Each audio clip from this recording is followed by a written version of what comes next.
I do not know what will happen to my report into this matter. That has been sent to my superiors, who will deal with it as they see fit. But if history has taught me anything, those papers will never be seen again. And there is equal chance I may also disappear, given their content. That is why I write to you now, cousin, whilst I am still free to do so, to pass on my story to the rest of our family, should I not return home, as expected. 2 weeks ago, myself and Sergeant Pillage were ordered to make our way north, to a rural town, for an unknown purpose. This town, perhaps last inhabited place between Moscow and the shores of the Kara Sea, is named Dudinka. It soon became clear the task we had been appointed to complete would be difficult, as we were now the sole persons of authority to be found in this godless place, having been summoned to investigate the murder of the only authority that had existed prior to our arrival. Dudinka itself is little more than a small harbor, situated at the end of the Norilsk Railroad. The few buildings there are purely functional, poor-quality residences, a brothel, a bar. No school, as there are no children to be found. There is no courthouse, no prison, but the town did possess a police officer, a man by the name of Korolev. A good man, from what we were told, not party functionary, like many found in other towns and villages. And now he was dead, found brutally strangled to death inside his dwelling, which had been entered by unknown killers. The assailants using such force as to crush his entire throat to pieces, leaving little in place, save for a mess of bone and gore. And so, myself and Bilic began to ask many questions of the people of Dudinka, which led us to a most unwelcome discovery. Has it ever struck you, cousin, why you so rarely see a wounded soldier? One with real wounds, I mean, not just burns or scars. Fighters, with one or both of their legs missing. Men who lost their arms or their faces fighting the Germans. This is because they have been sent away by the very people who ordered them into battle. Ordered into hiding by the authorities, so as not to offend or upset the next generation.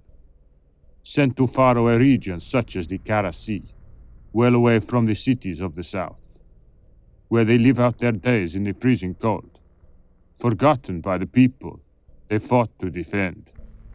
Places such as Dudinka, where half of the town's population had served in the war, losing their humanity, and much more in the process. I have told you before the manner in which I encountered Bilic, the horrors we endured together at Stalingrad. Walking the streets of this hellish place, we had assumed our shared experiences with these men would buy us respect. How wrong we were. Even with the sergeant openly carrying his rifle on display, as he has continued to do so since the day we first met, our authority counted here for little.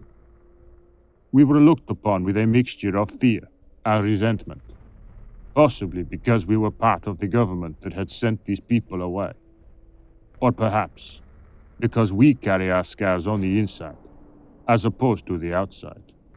But we did not survive the war to be defeated by our own miserable comrades, and so we persevered, achieving what was needed through a mixture of persuasion and aggressive encouragement. Most of our time would be spent with the town's doctor, or at least the closest thing they possessed to a doctor. He had been medical corpsman in the army, and like many other residents had lost part of his being after being wounded by a German shell. In his case, it was both of his legs, a transaction which had left him with a serious addiction to vodka. This proved fortuitous, in that as long as we could keep him supplied, he could be relied upon to provide us with information. This wretched soul informed us that the deceased Constable Karolov had been well liked by the majority of his flock, with few exceptions. But he had been found, one morning inside his accommodation, his throat crushed to the extent that it had been left in pieces, the attackers having apparently forced their way in through a downstairs window, strangling him to death in his bedroom. Whilst Bilic went to make inquiries with the neighboring properties, I conducted an examination of the crime scene, discovering 2 smeared handprints on the window that had been forced, both belonging to an open right palm, but completely lacking in any detail. Similar marks could be found on the belt buckle of the dead man, but again devoid of identifying features. And it was at this time that Bilic returned with what he believed was evidence could solve this mystery, but in fact would only complicate it further. On the last night that Karolov had been seen alive, 2 men had been seen by the town's inhabitants, loitering in street outside his address. One of these pair, Udin, had been thrown out of the town's bar for threatening behavior days before, and barred by the constable. This had led him to bear much ill will to the officer, which both myself and Bilic believed would make him a viable suspect. But the doctor reacted with some surprise when we later approached him on the matter, stating it could not have been either of these men who was responsible. Udin and his fellow veteran Zarkin had been tank gunners, wounded during the Great Battle of Kursk. Both had been severely injured during that battle, losing their right arms in the process, and could therefore not possibly be the killer. The doctor further informed us not long after they had arrived in Dudinka, the pair had taken up residence with a Valak gypsy woman in a house at the edge of the town. The nature of the relationship between the 3 being somewhat vague, and the subject of much discussion amongst the rest of the town's population. And yet, their presence at the time and place of the killing led myself and Bilic to pay this trio a visit. I have been disliked by many men during my life, cousin. Sometimes with good reason, more often without. But the open hatred these 2 injured veterans displayed towards myself and the sergeant is unlike any I have ever witnessed. In part, I put this down to us being members of the very army they believe have betrayed them. But more, I believe it is because we presented to them as intact and uninjured. Throughout our questions, they remained entirely silent, their eyes burning with anger and resentment. The gypsy woman with who they lived, the Valak, denying their involvement, ordering us to leave their residence.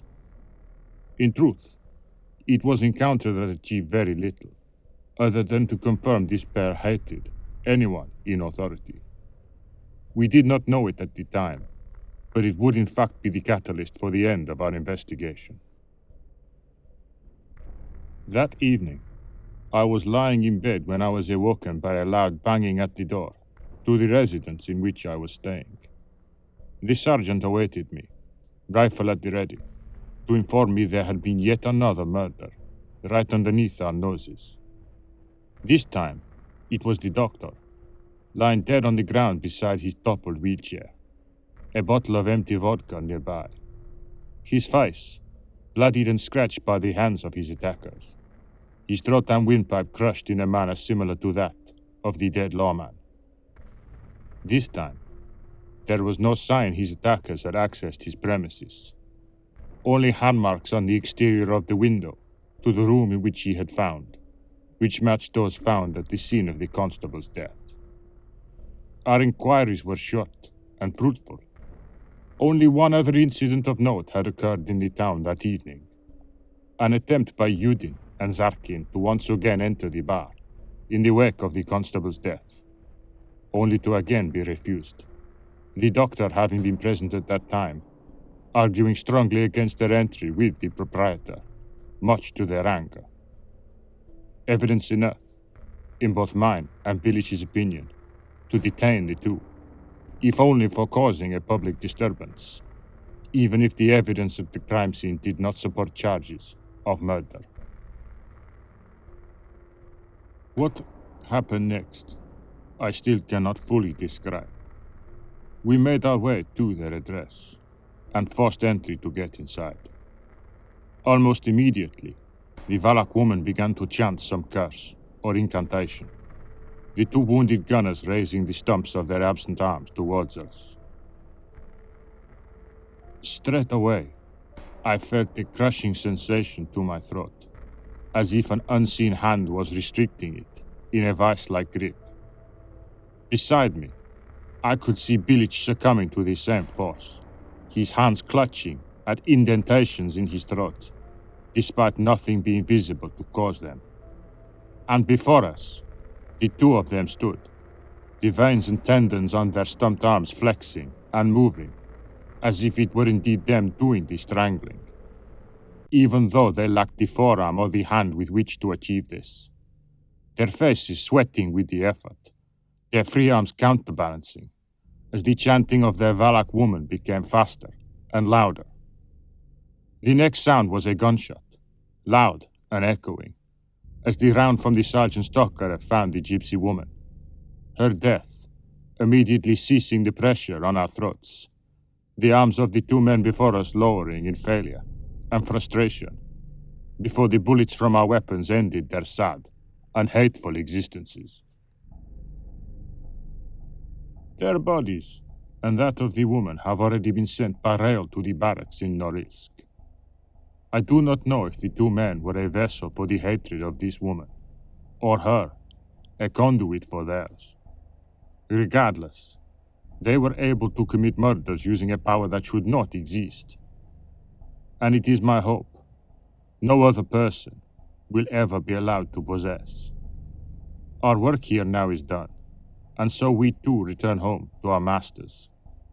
But no, if you do not hear from me beyond this missive, it is possible we too have become victims to this devilry, and hopefully, the last.